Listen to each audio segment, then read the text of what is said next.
জেনে নেওয়া যাক হেবা বা দান কে কাকে করতে পারে। কোন সম্পর্কের ভিতর কে কাকে হেবা করতে পারে বা দান করে দিতে পারে।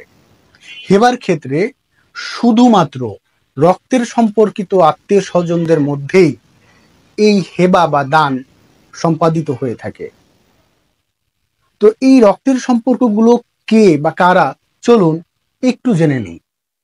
রক্তের সম্পর্কের আত্মীয় তথা স্বামী স্ত্রীকে দিতে পারে বা স্বামী স্ত্রীর মধ্যে হতে পারে, পিতা মাতাকে দিতে পারে, পিতা মাতার মধ্যে হতে পারে, বা পিতা মাতা বা তার সন্তানকে হেবার মাধ্যমে দিতে পারে।